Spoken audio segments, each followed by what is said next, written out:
Beneath our feet lies a realm of eternal darkness, a labyrinth of tunnels and ancient secrets where nightmares take form. Legends speak of the Dero, a race lurking in the abyss, watching, waiting. They are not myth, but a chilling reality, the forgotten masters of a world we barely understand. The greatest horrors may not come from the stars, but from the abyss below. The Dero, monstrous beings from ancient myth, are whispered to dwell deep beneath us, born from chaos and forbidden unions in the land of Nod. Driven below, they became a violent, grotesque race, giants with bloated bodies, glowing eyes, and a hunger for flesh. This is a warning. The Dero are real, and their legend is far from over. To understand the Dero, we must journey back through the mists of time, to an era shrouded in chaos. Their genesis was not evolution, but a profane creation in the land of Nod, a wound upon the earth. Here, forbidden unions and genetic anarchy spawned the Dero, a race born from a cauldron of darkness, inheriting violence and blasphemy, forever marked by their monstrous origins. The Sumuwnean, or Samin, were grotesque beings born from forbidden experiments, hybrids of the Tero and Fergalrods, further twisted by animal DNA. Cast out and exiled, they carved an empire in the darkest caverns, their rage fueling endless war against all who denied them the surface. The Dero story is one of violence, vengeance, and a relentless claim to the world above.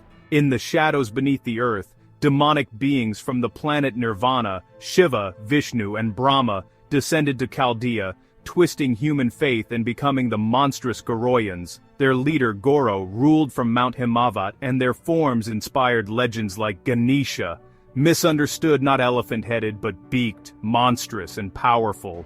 These beings are part of a vast, hidden pantheon, shaping our world from the darkness below. To gaze upon a Dero is to witness a grotesque perversion of the human form.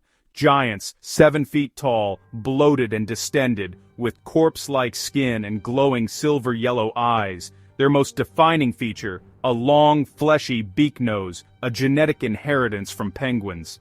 In the pitch-black caverns, they move with predatory grace, apex predators in a world without light. The Dero's toothless maw is filled with a thick, slimy enzyme, dissolving food instead of chewing it. Like a cow, they have 2 stomachs and regurgitate their meals for a second round of digestion. They feast on rotting flesh, especially humans, preferring their meat putrid and decayed. Their waste is vomited up as hard pellets, making their entire digestive process a true horror. The Dero's life cycle is pure nightmare. Hatched from massive leathery eggs deep underground, they emerge as formidable monsters, feeding in darkness. In their shadowy lairs, they live for over 1,000 years, but sunlight is poison, cutting their lives short. Every part of their existence is abominable, a cycle of horror, thriving in the abyss beneath our world. The Dero's influence seeps into our world, twisting myths and corrupting gods. In ancient India, they became Ganesha, elevated from monstrous form to deity. Their grotesque size and bizarre anatomy, especially the long, fleshy proboscis, were mistaken for an elephant's trunk. This error forever cemented their image in religious iconography, a comforting mask hiding a terrifying reality. In ancient Chaldea, terrifying beings from the star Procyon, Shiva, Vishnu, and Brahma arrived on Earth. Not gods but demons, they became known as the Goroyans, a warrior race with 4 arms, masters of illusion and weapons. Their legends shaped the Hindu pantheon, but they were alien invaders, not deities, forming a dark aristocracy beneath India, their battles echoing in our myths.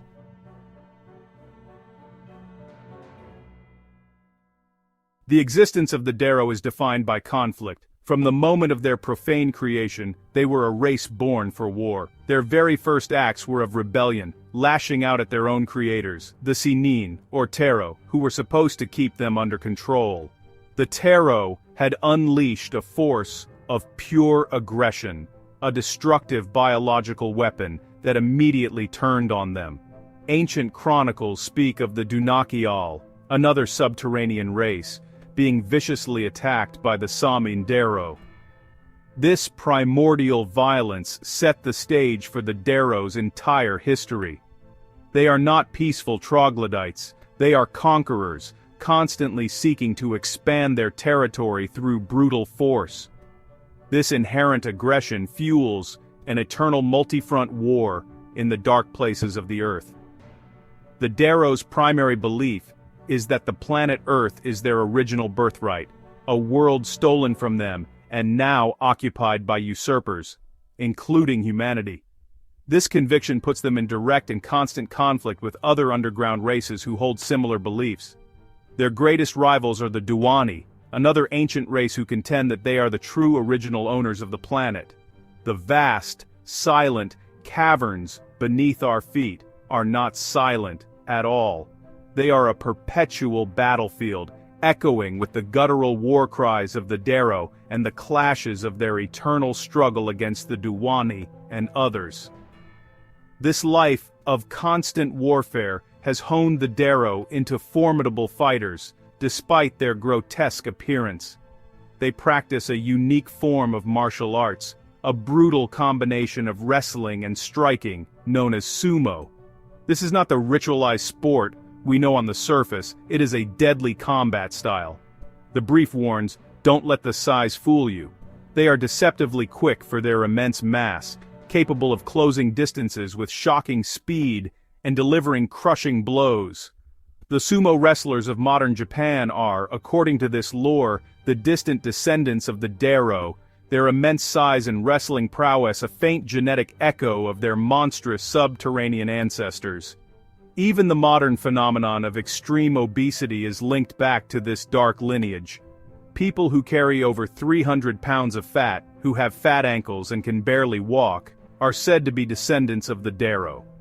This suggests that the Dero's influence is not just mythological or historical, but genetic, their corrupted DNA still circulating within the human gene pool. The Dero are not just a historical threat, or a subterranean monster. They are a part of us, a latent potential for monstrous transformation. Their war is not just against the Duwani in the deep caverns. It is a war for the soul and shape of humanity itself. The veil between our world and theirs is thin. Sometimes, it tears. In 1998, a Dero appeared in a guy's room, grotesque, physical, and real. It twisted his arm behind his back, pinning him with monstrous strength. The monsters are not just in our heads, they can cross over and touch us in real life. The Dero held him tight, pressing a strange metallic device to his head, a cold alien kiss. Instantly, a low hum vibrated through his skull, his senses overwhelmed, his consciousness untethered, forced into a terrifying new reality, like Persinger's God helmet but weaponized. This device broke the mind, injecting pure terror. The Dero didn't drag him into the abyss, they brought the abyss to him.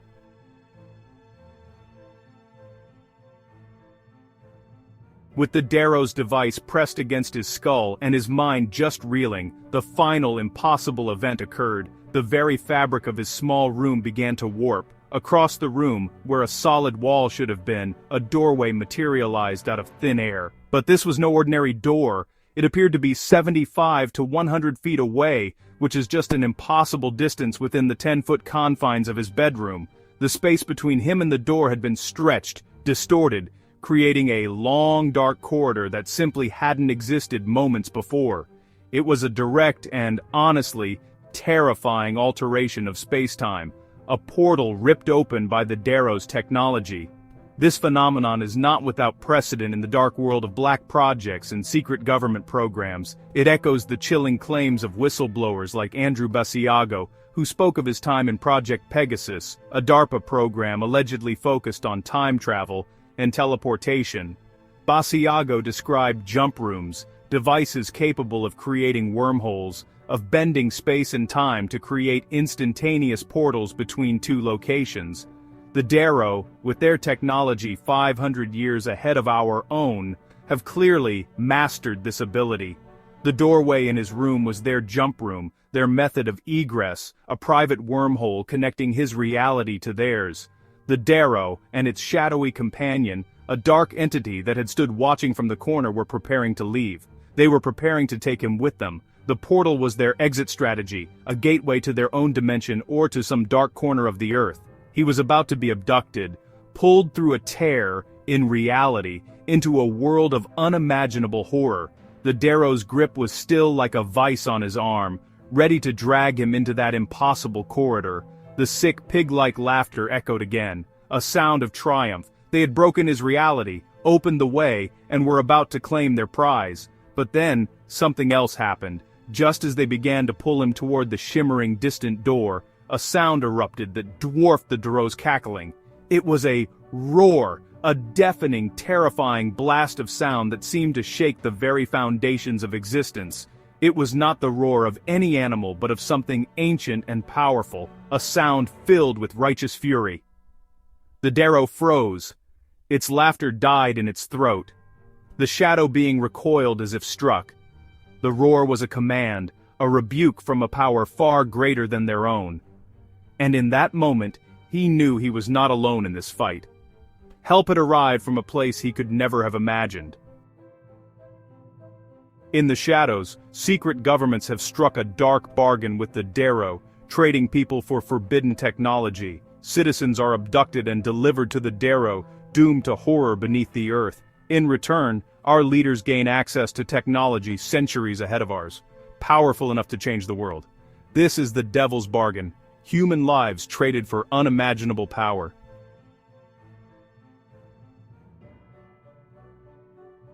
The Dero have built a global, high-speed underground network, levitating trains that travel at Mach 5, boring through rock and connecting secret bases in minutes. Their technology outpaces anything on the surface, allowing them to move unseen, seize ancient assets, and even infiltrate our own computer systems. These superhighways are the ultimate prize for secret governments, undetectable, unstoppable, and controlled by a hostile civilization beneath our feet. The Dero are not just hiding. They're expanding, manipulating, and waging a silent war from the shadows below.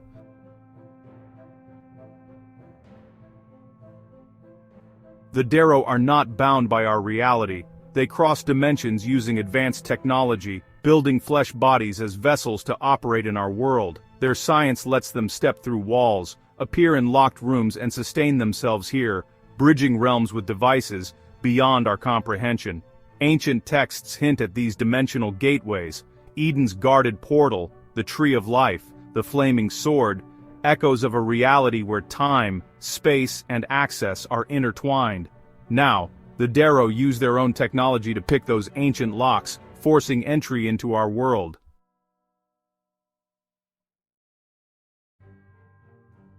The roar that saved the guy was a cherubim, a celestial guardian enforcing the laws of dimensional travel, slamming shut the portal the Dero forced open. This is the hidden war-fallen entities breach the veil, while angelic guardians wield spiritual technology to repel them.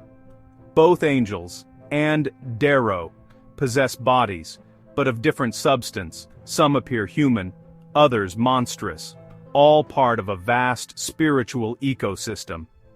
Every unauthorized portal risks divine intervention. The Dero's arrogance drew the Guardian's wrath, revealing the high-stakes battle raging just beyond our perception.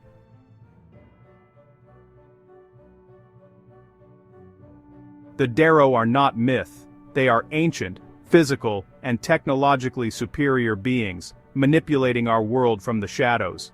Their influence is real abductions, mind control, and secret deals with compromised governments. We are not the apex predators. We are tenants in a world layered atop their kingdom, oblivious to the war beneath. The Dero are watching, waiting, and their quiet war for the planet is already underway.